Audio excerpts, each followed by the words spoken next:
Oh, good evening, everyone. Welcome to Luminata. I'm Emery Michael. And the world is a theater of light and dark. And at this time of year, at the equinox, we find that the cosmic scales of light and darkness are balanced. It's as if the earth is about to make a decision.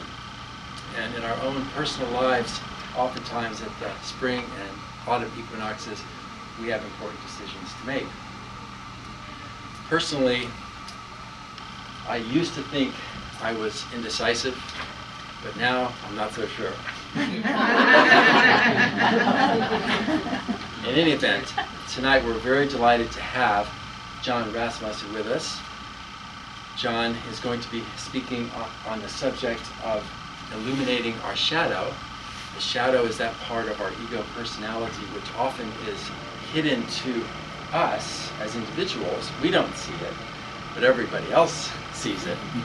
And it's a very powerful force within ourselves that can do a lot of damage if we don't bring the shadow to consciousness.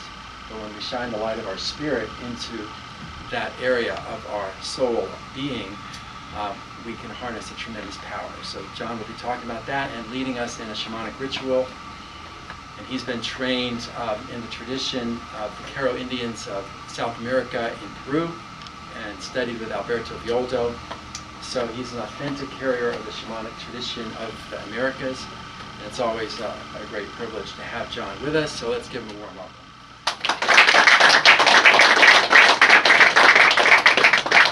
Thank you very much. Thank you all for coming. Appreciate it. How many of you have seen me before or heard of shamanism in general or had some experiences? Okay, a few of you. Good.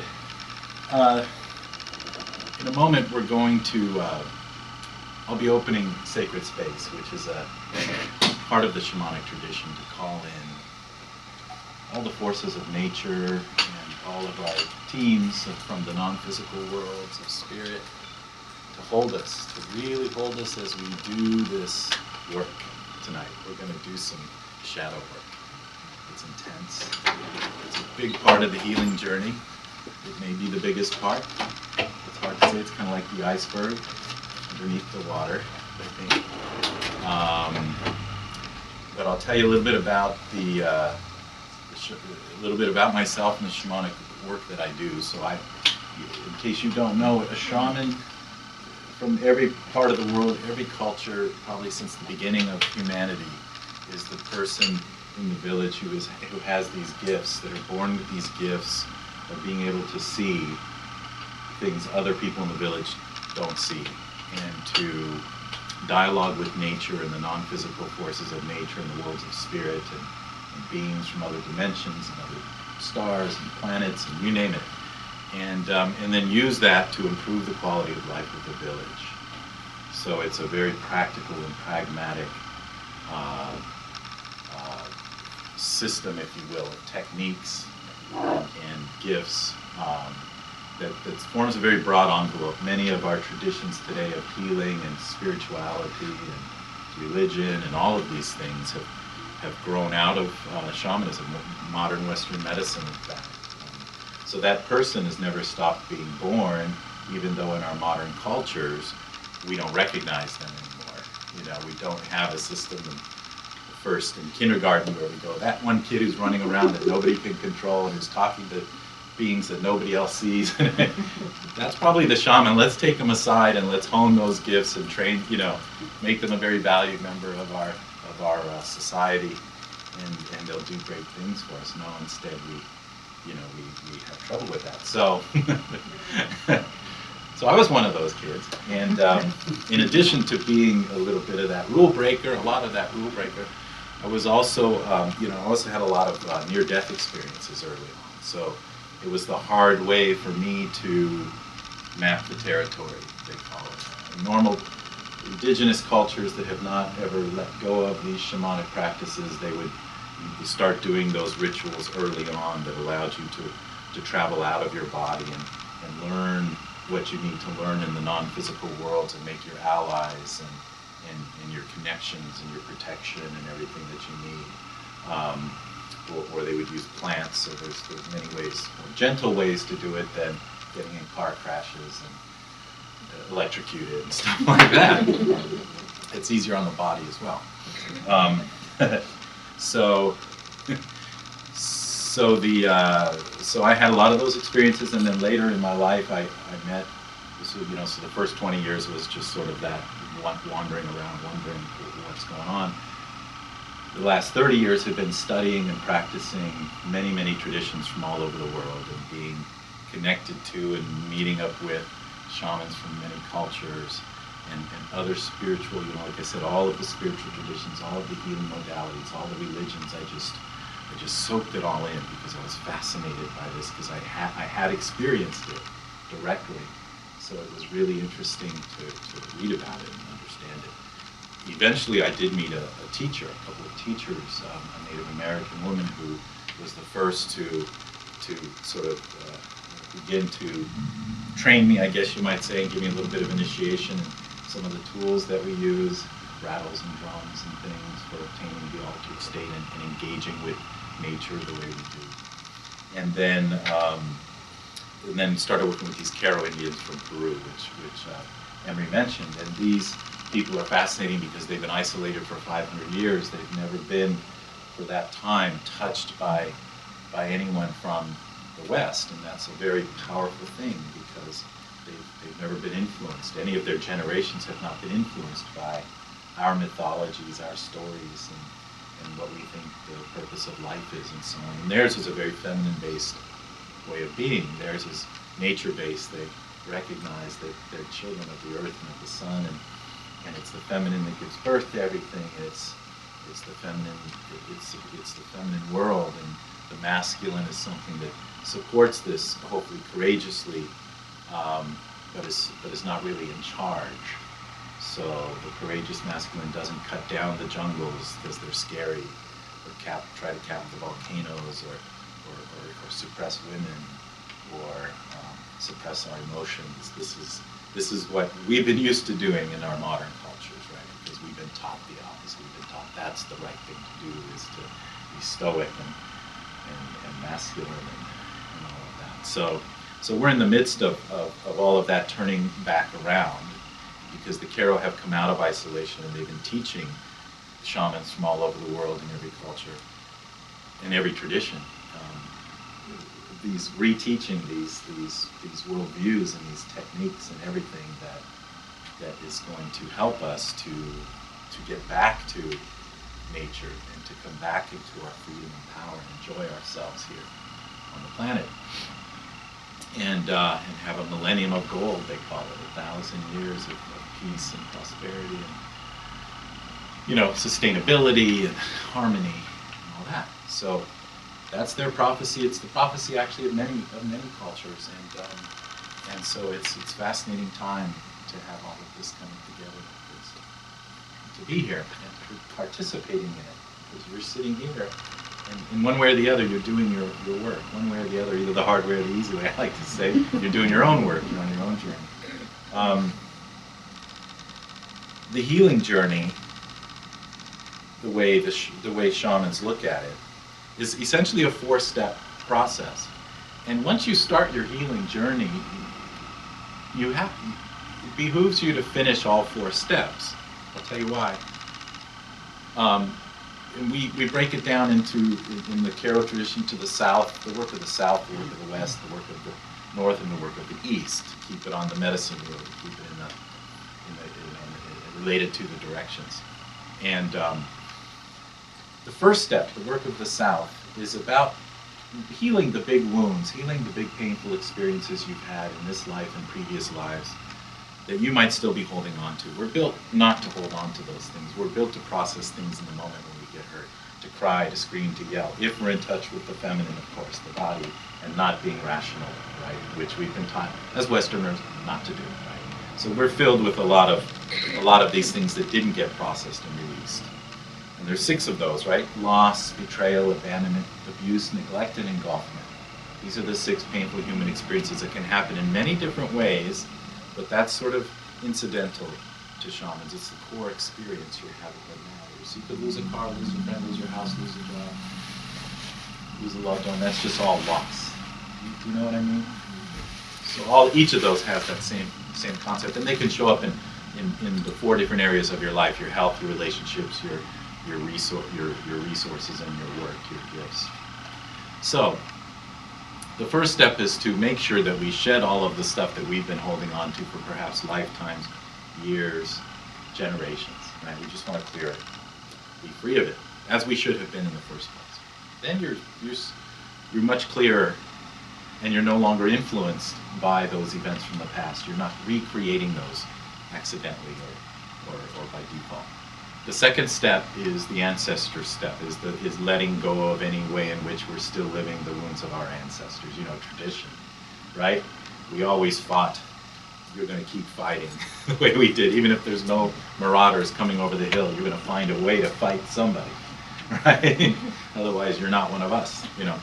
So, you know, and the same thing, we'll carry grandmother's struggles, grandfather's battles, all of these things, because we've been told it's good to do that, right? You don't want to let these things go. But no, in fact, it heals them and you and any generations to follow to actually clear that.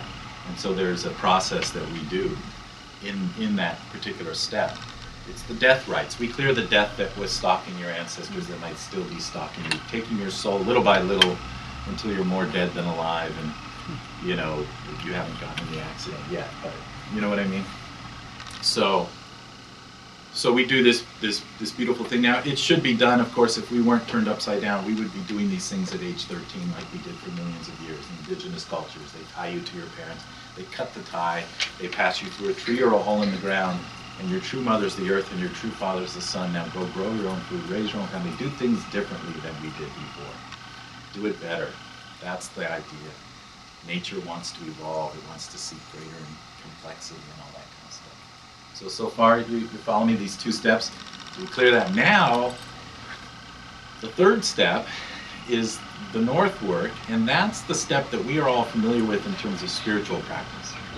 Letting go of ego, letting go of identity, have nothing that you can be projected upon and attacked for, that holds you back, your rigid beliefs, your rigid views of life.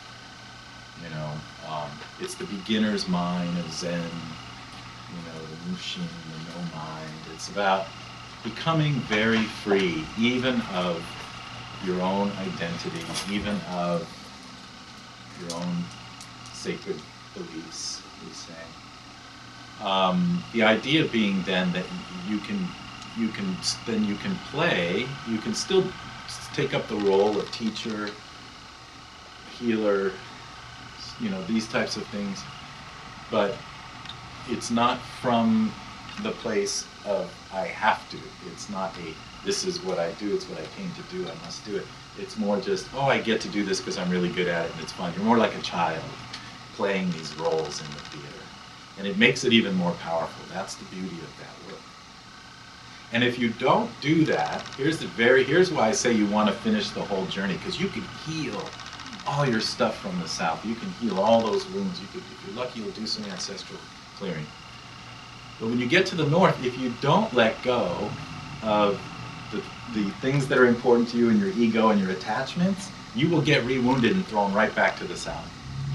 Do you see what I mean? Like, someone will offend you, you'll be victim of something, you know, because in the north, if you do it right, there are no victims, there's no perpetrators, there's no need for rescuers, we're all just kids. And so you definitely want to finish that, or you'll find yourself right back. Do you know what I mean? So then you get to the east, and in the east, it's really about being driven by a vision. It's really about dreaming a world into being. It's the play that you get to as creator, as co-creator. And if you don't start doing that in the east, you get thrown back to the traditions of your ancestors. You get thrown back to the west, and you reconnect. If you're not willing to leap beyond that story If you're not willing to say, no, I am not part of this tribe that got, persecuted, if you can let those stories go, then you won't get thrown back. So it's very powerful to finish the journey. Now, the final step that we're going to talk about tonight, the reason I brought all this other stuff up is because after you've done all of that, the one and only thing that could still create experiences for you that you'd rather not be experiencing, the painful stuff, is shadow. It's shadow. The shadow work. The shamans, we do it very brutally. It's not fun. It has to be in sacred space because we allow a whole group of other shamans in training to point out exactly what our shadow is. When you walk into a room, you do this. And you sound like this, and you do that, and you're like, oh my God, that's what my dad is like. There's no way. I work so hard not to be that, but you don't know it. You don't see it because it's shadow, right? That's the whole point. And I know that I've really gotten there with some of my clients because they'll yell at me and hang up the phone and think I don't know anything, I'm stupid, I'm a horrible shaman. And good, we got it. Because it should annoy you. No, you don't want to see it for a very good reason. It's not easy. It's hard work to look at that, to look at these parts of yourself. And then, of course, the work is to not judge it. The work is to love your shadow. Because it takes so much energy not to. It's not so much that you're being looked over by some big judge or scorekeeper, and if you don't do it, you're in trouble. If you do it, you're in trouble. There's none of that. It's just that you don't realize how much energy it's the bottom of the iceberg. To hold that in place, to never look at the fact that you are violent, or you are a liar, or you are, any number of those things that we've always been taught were horrible things that we should try to transcend and never have again. You know what I mean? We should become saints, where we never get angry, we never judge anybody, we never do anything bad. And the truth is that as long as we're in the theater and having this experience with each other, there has to be the contrast. There has to be some villains. There has to be some pain occasionally. If we were all just sitting in a room blissed out, all enlightened, super enlightened, saintly beings, it'd be fun for about a day or maybe 3, and then we'd be like, hey, somebody punch me, pinch me, yell at me, do something, because it's like eating ice cream. You stop tasting the sweet after a while. You need a little salt.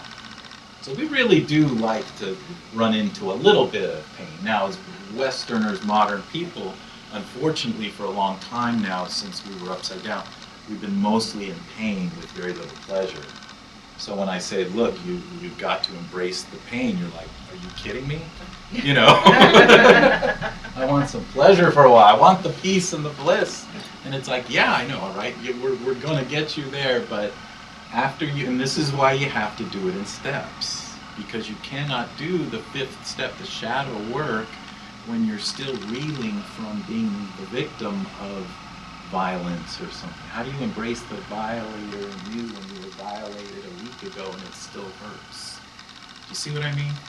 So it's a really important thing, again, to go all the way through the journey. It's very difficult to ask people to do shadow work without having cleared this other stuff first. That's why I'm not even sure you could really do it effectively without clearing everything else. But we're going to do a little journey tonight that I'm going to try and accelerate that whole. We're going to I'll take you on a journey where we could maybe just right now let go of all of the wounds and let go of our ancestors and let go of our ego and what's important to us and our attachments, and then we'll do the shadow work and we'll see how it works for you. And if you can't do it tonight, you'll do it somewhere in the future. But there's plenty of time. You've been dealing with this stuff for 5 lifetimes, so another month or 2 isn't going to. Do you know what I mean? So, any questions about the shadow the way I've described it to you? Because it could be something. Maybe a little too clear. Yeah. The other way that we, and I don't know, I'll open sacred space in a moment. The other way that we do this shadow work, I mentioned how we will agree with all of our fellow shamans to point it out to us, but you can do it for yourself. You can make a list of the 3 people in the world that you can't stand.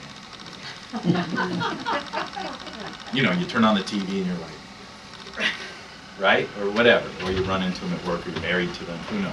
But the point is, and that often I should say that tends to be the case.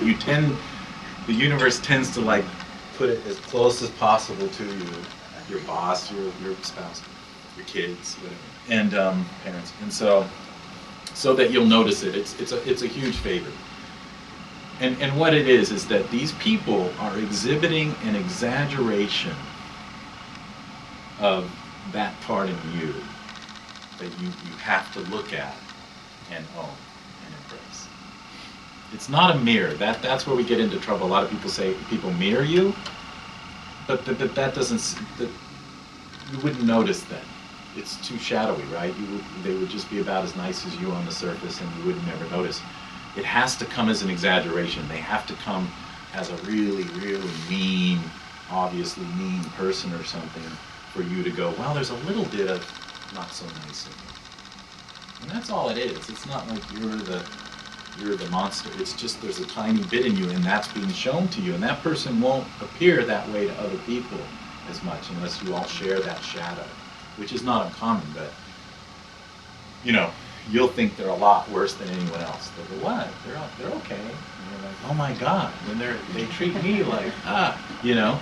And that's when you know. And you don't have to love them. You don't have to thank them. It's not about, that comes later when you're done with all your healing work, and you can be very loving and kind and everything.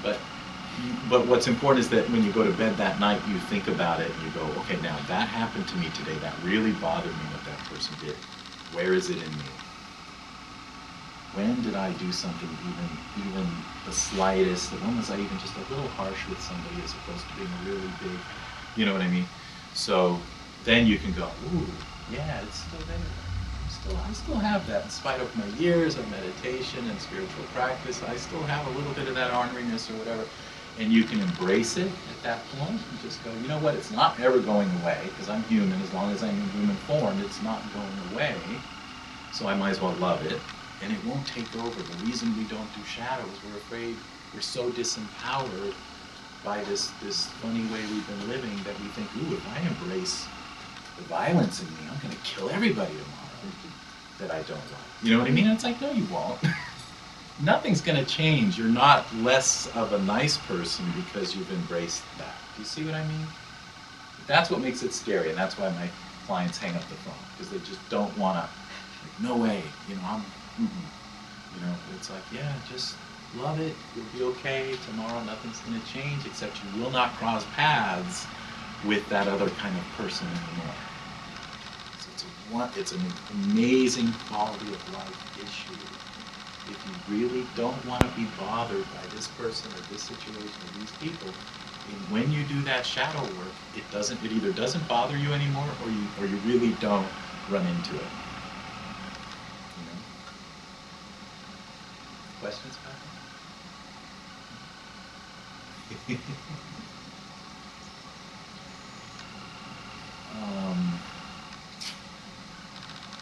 So I think it's a good time to open this space. We can start to clear the energy here. So I'm going to have you all face the directions with me, the earth and the heavens, and we'll call on. This is Agua de Florida. It's got 13 different essential oils of cedar, sage, frankincense, myrrh, all the good power plants, and instead of burning it, we use our breath in the South American tradition. It's called Kamayo, the power of the breath, and it's just a spritz, kind of, just a slight on the tip of the. It does, yeah. Yeah. And it's 80% alcohol, so it burns. It's very sterile. There's one of our Karo women shamans, Donna Bernardina, she really got tired of the burning, and so she has a spray bottle And she opens space and she just to the winds of the south. So it's all good, you know. I like it. Okay, so let's face south, which is this way. Just stand up.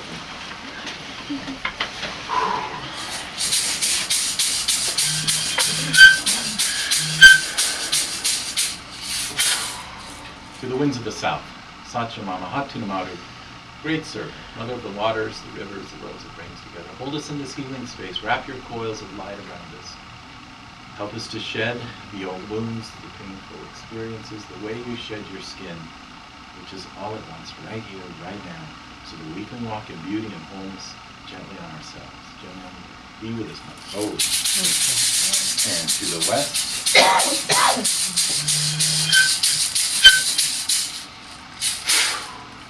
To the winds of the west, Otorongo, great jaguar.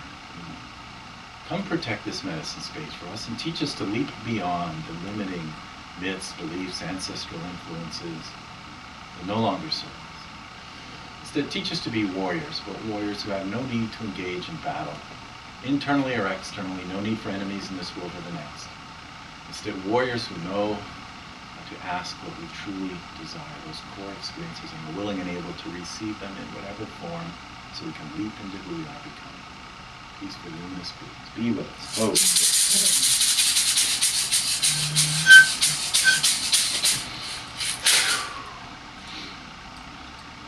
To the winds of the north, great healers, wisdom keepers, lineages of honor, ancestors and guardians of this land. Come hold us in the ancient wisdom, the wisdom to come. We honor you who come before us, and you who will come after us.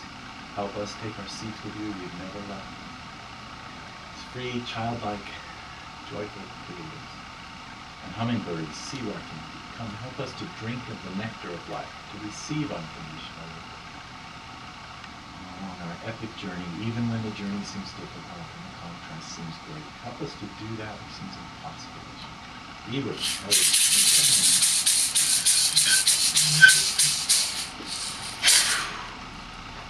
To the winds of the east, help us to soar high, call on our greatest, most fulfilling destiny, to have the broadest perspective, the clearest vision, to listen to our bodies, to use our feelings as guidance and discernment, and as a way of asking with the heart above our head, to honor the feminine once again in that way fully, and fly wing to wing with great spirit, with self-effort and grace. Be with us, holy. Pachamama, great mother, thank you for being our true mother, for being in our bodies, the air, the water, and all your children, the stone people, the plant people, the two-legged, the four-legged, the creepy crawlers, the fin, the bird, and the winged ones, all our relations, that not only feed us, give us beauty and joy, but help us to embody their characteristics and instincts when we need that, their medicine. Thank you for taking those energies that are too heavy for us and mulching them, so we don't have to carry them around any longer. We can be free to take life beyond where it's been before, here on your belly, Mother, here in our bodies.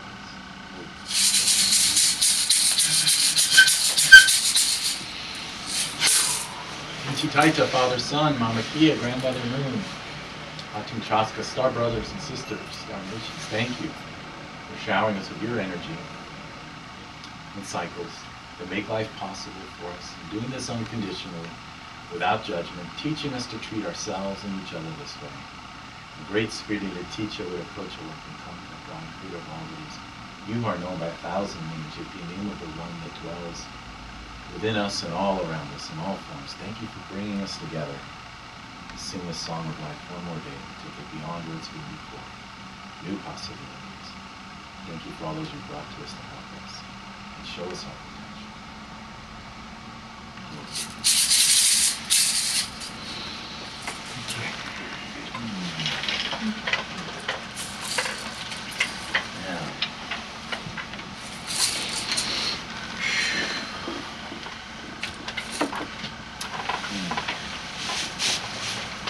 So I do want to invite you to think for a moment, like I said, about those maybe few people that bother you, characteristics and instincts that bother you, that you really don't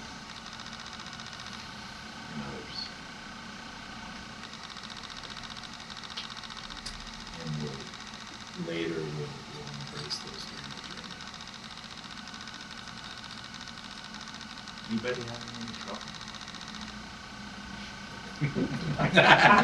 It's like a trick question, right? Y'all got something? I feel warm. Feeling warm already? Good. This is fire. This is a fire-based healing process. Combustion. Yeah, so, all right. So I'm going to be, I'll rattle and I'll guide us on a little journey. We'll see where we go with this. And okay, so just close your eyes and take a few deep breaths in through your nose and out through your mouth.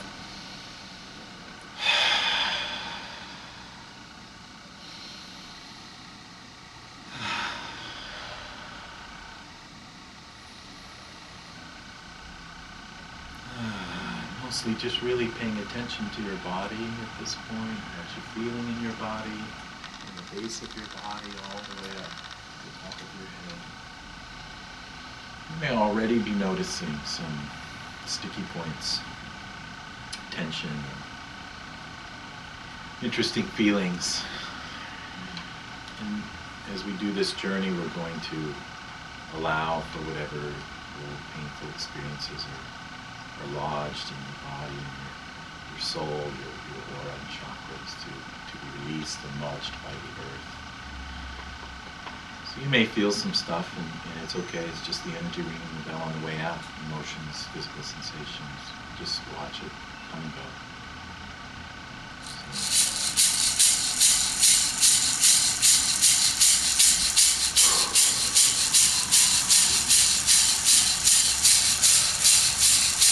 I want you to imagine that you are moving from behind your eyes. So you're normally looking out into the world.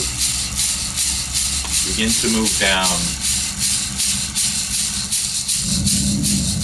Down behind your mouth. Imagine looking out into the world from behind your mouth.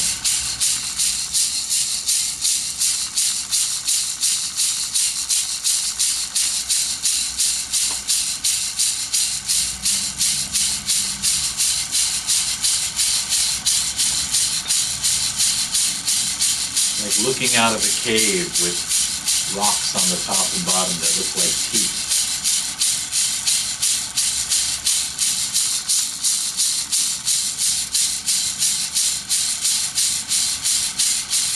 And continue down now through your throat. If you were to look up, you'd see your head above you.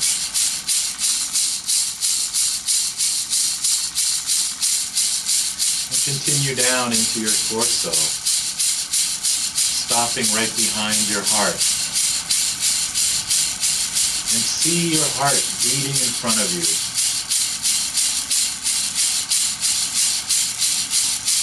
Magnificent four-chambered pump keeps your body going.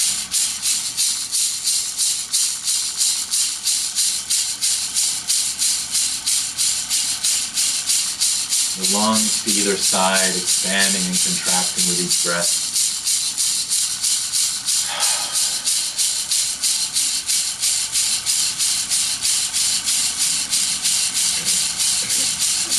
And step inside your heart. See the blood rushing by. See the valves working.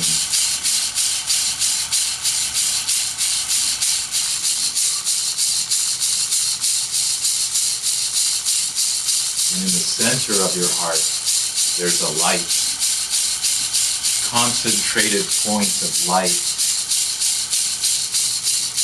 from which a toroid of energy springs out through the top of your head and around your feet and back up through your body, your soul. This is your soul. This is who you really are, even after this physical body's gone. It's for you that came from the one great soul originally.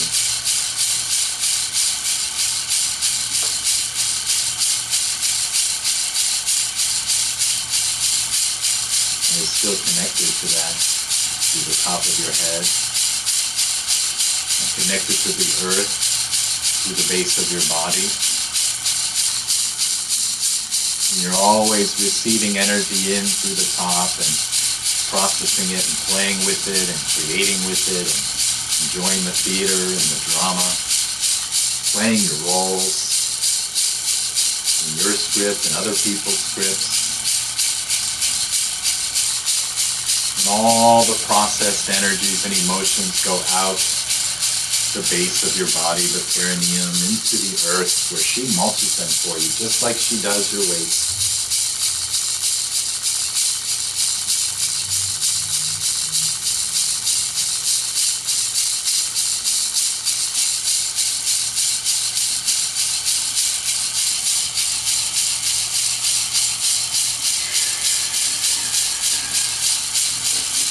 And we engage with the world through specific points along that torus that are called the chakras.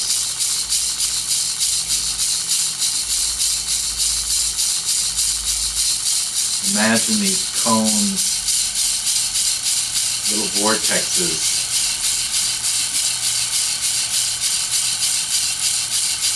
from your soul, through the edge of your soul, coming right into your nervous system in this body, the center of your body.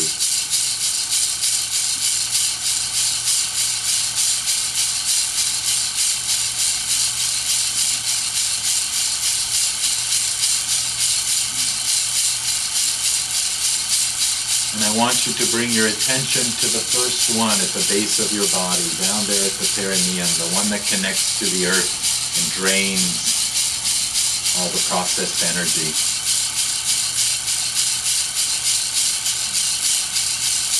And if you feel that it's blocked or still holding any negative energy in any way from an old wound, you don't need to know what it was or see what it was, but imagine a fire combusting that energy away. Great cleansing.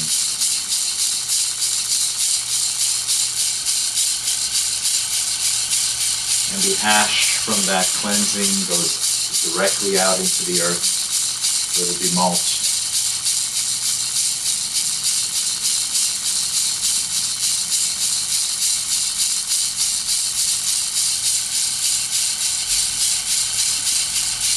Move your way up one hand width to your second chakra.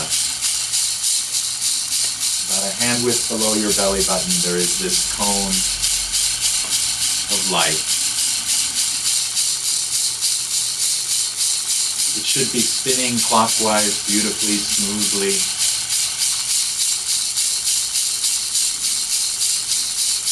If it isn't, if anything's blocking it or attached to it, again, allow the fire, like a white, hot light of fire, like lightning even if you want, instantly burning it away, clearing it out.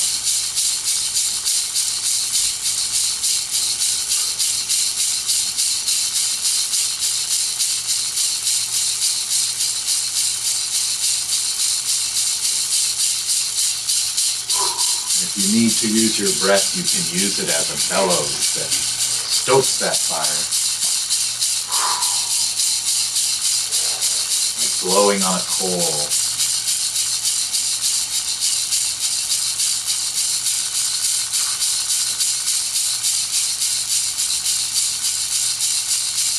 Moving up to the third chakra, just under the rib cage, the solar plexus. Same thing, any blocks, and there, any cords that are connecting you to the past, to people, situations, to the future, all that gets burned away, incinerated.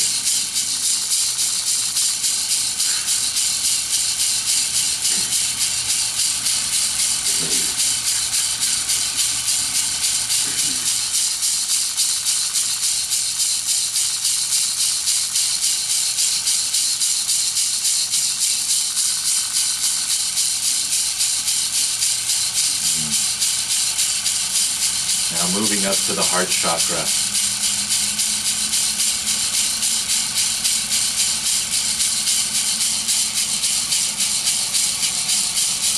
Any self-judgment, anything you ever thought you did wrong, any mistake you ever thought you made, it's not true. You don't need to hold it. You have a good heart, pure heart. Anything in the way of that gets burned away. Complete redemption, complete atonement, instant forgiveness, all the way back from the beginning of time to now. Nobody else is judging you in that way.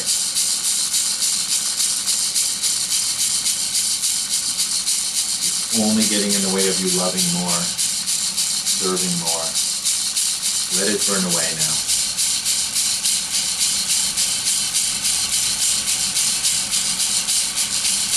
Let that bright light at the center of your soul shine forth from there.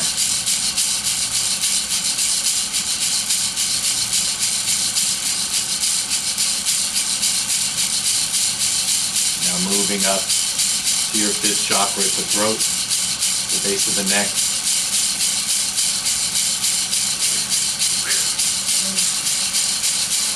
Burning it away. Anything that gets in the way of you knowing your deepest desires, your deepest truth, your fullest expression. It's not necessary to hold on to that, those wounds. Let them go. Forgive anybody that oppressed you in that way.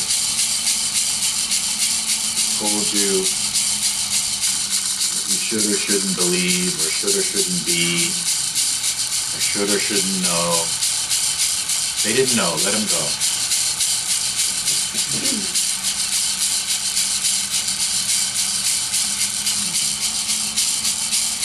You're free to know and express your truth.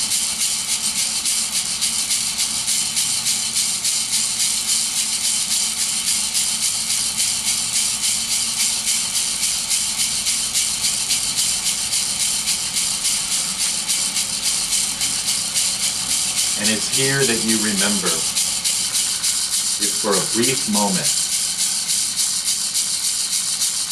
the you that was you before you ever came here, before any identity, any role, any beliefs,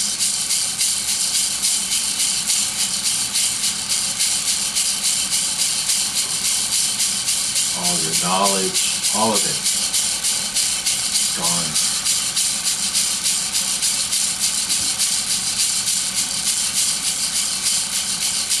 Let the fire burn it away. There's nothing left but your pure essence, your original self, pure light, pure love, pure child of the universe.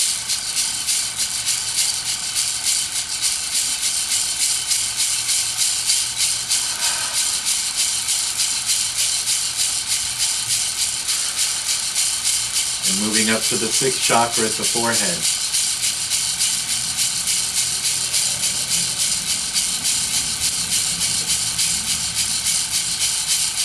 You're a dreamer now. You dream the world into being. You dream your new life, your script, everything into being.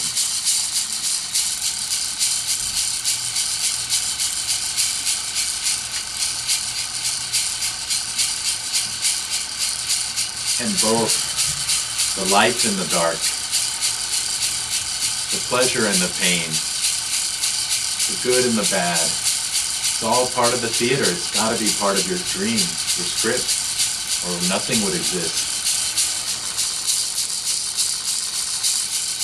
So it's in this moment that you embrace that which used to bother you about the theater or anybody in it.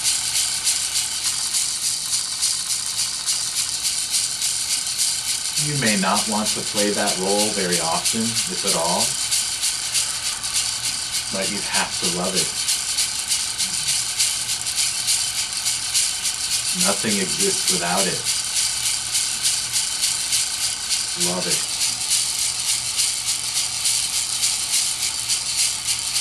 And when it is called for, and you're the only one that can play it in somebody's script and they're really counting on you, you play it well. All the more reason to love it.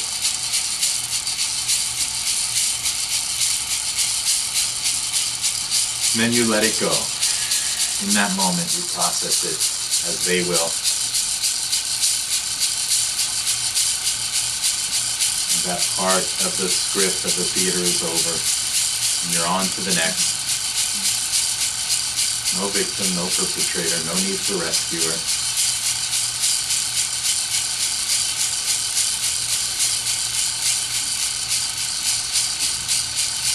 As Rumi said,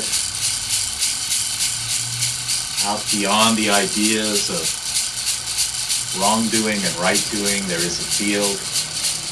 I'll meet you there. It's that field that we play in now.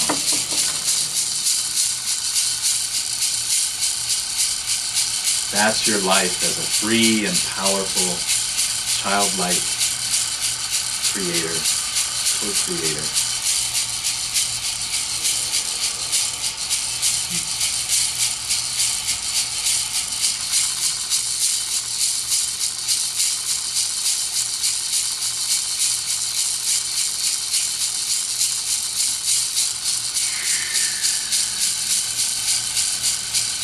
Now come back to the center of your heart, that pure bright light.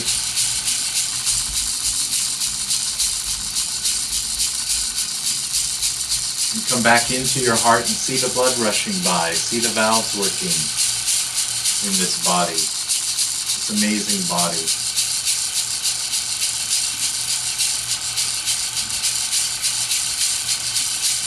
That you also love completely in all of its own contrasts.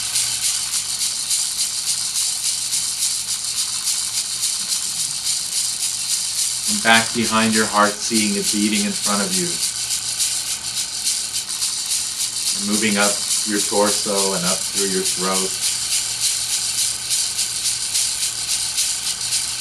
And behind your mouth.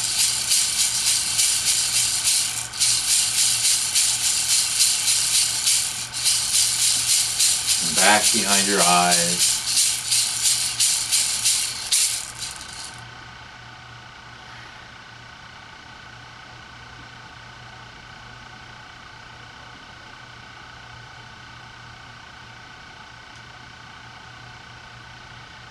So we don't lose you completely. We get to still play with you. Let's rub our hands together.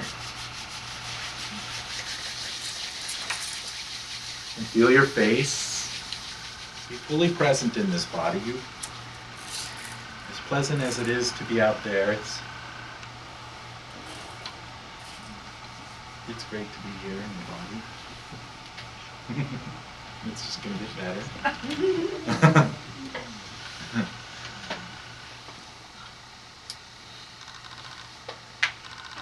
How do you feel? Everybody okay? Feeling all right? Fully here? Back in linear space and time.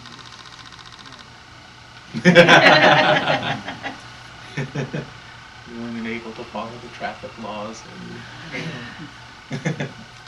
Anyway, anybody want to share any thoughts, questions, experience? You did it. That's a pretty big piece of work to do all of that at once. I think that might have been the first time I've done that. Why was I feeling pain in my injured spots? Good. That was what I was talking about, the energy ringing a bell on the way out. It's it's a slight reminder of the original wounds, where your injured spots this lifetime might be version 30 of injuries you've had many, many lifetimes. And so as it's being pulled and combusted, it sort of rings the bell. Remember that? And you go, oh, ouch, yeah. So yeah. And it'll take a few days for what we just did to really, there's 4 layers of our being: the soul, the energy body, the mythic, the unconscious beliefs, the big stories, no pain, no gain, life's a struggle, those things. Then the mind, and then your physical body and the physical world. And we're sending signals from down here. That's what we just cleared a bunch of stuff out of, right? From our chakra and aura, aura and chakras in Sanskrit. And then we did the journey, which is the mythic. It's the ritual and ceremony, and you can continue to work with that to help you. You can blow into a stick and burn it.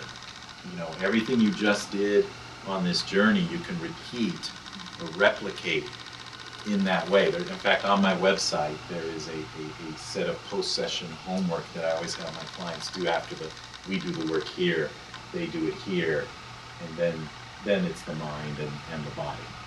So, but in the meantime, if any of the old pains and stories, and you find yourself talking about again what happened to you, 4 years ago or 40 years ago or whatever, and identifying with that, and really like, this is my story, blow that into a stick or a stone or a leaf or a twig and burn it or bury it. So that you're not thinking about it, trying to struggle mentally, that's hard work. And you're not arguing about it with your friends and family, that's hard work. Instead, you take it to the mythic. Let it go. Start from scratch. Be a new person. I die every day, I'm born every day. Be that. Because it's much less energy. Much more energy goes to everything you really want to do. Creating new situations, loving, laughing, playing, and it just takes energy to hold all that other stuff together. You know what I mean? So free up that energy is the bottom line. Again, it's not because you have to. Nobody's watching. There's no judge, no scorekeeping. But you'll be glad you did it just for yourself. It really is. And it's not just for the rest of this life. This will go for lifetimes. Because you came in with stuff from last life, and it's still working, and you're working on it. Maybe you're swimming upstream, and you've accomplished a lot of healing one way or the other, acts of power, and other ways we do that. But we've just sort of taken it all out, and now you can, more dream, more use energy to fantasize about new things, new experiences. Not just for you, but how it would benefit all of humanity, world peace and harmony, and there's no limit to what you're able to do with your prayer. You're asking these ways in which we send the signal.